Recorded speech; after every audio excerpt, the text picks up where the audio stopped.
सनातन संस्कृति की ये विशेषता रही है कि जीवन दर्शन के स्थूल और सूक्ष्म की व्यवस्था का आधार भौतिक नहीं बल्कि संपूर्ण सृष्टि की आध्यात्मिक उन्नति का प्रशस्त पथ है।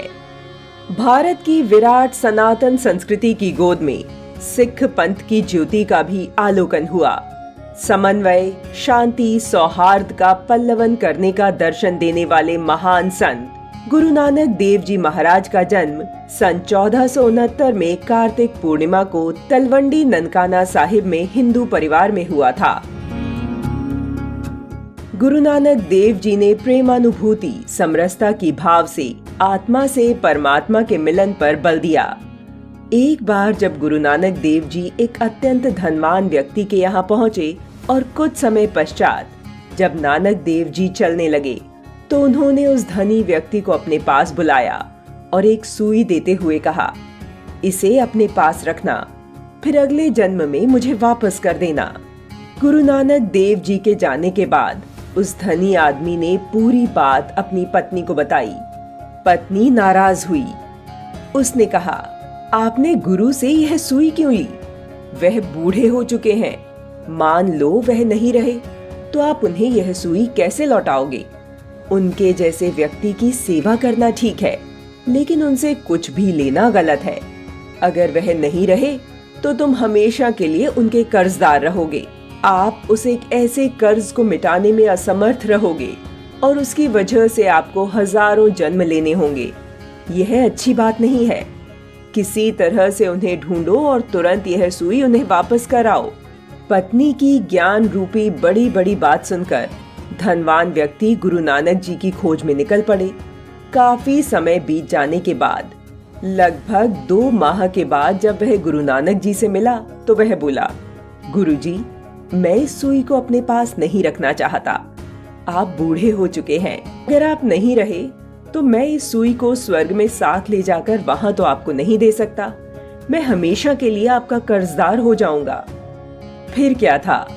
गुरु नानक देव जी मुस्कुराए और बोले, अच्छा, तो तुम जानते हो कि इस सुई को स्वर्ग में अपने साथ नहीं ले जा सकते? धनवान व्यक्ति बोला, बिल्कुल। गुरु नानक देव जी ने फिर कहा, अगर तुम एक सुई तक अपने साथ लेकर नहीं जा सकते तो उस धन दौलत का क्या जो तुम एकत्र कर रहे हो? उसे भी तो तुम साथ लेकर नहीं जा पाओगे। उस धनी आदमी को गुरु का संदेश मिल गया था। वह उनके चरणों में गिर पड़ा। घर लौटकर उसने केवल उतना धन अपने पास रखा जितने की उसे अपने परिवार के लिए जरूरत थी।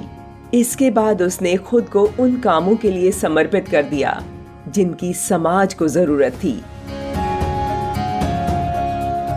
इस दुनिया में सीमित स्थान है और संसाधन भी सीमित हैं। गुरु नानक जी का मानना था कि चाहे कोई भी व्यक्ति, समाज या देश हो, जब वे अंतहीन तरीके से चीजों को एकत्र करने लगता है तो उसका परिणाम सदा एक सा होता है।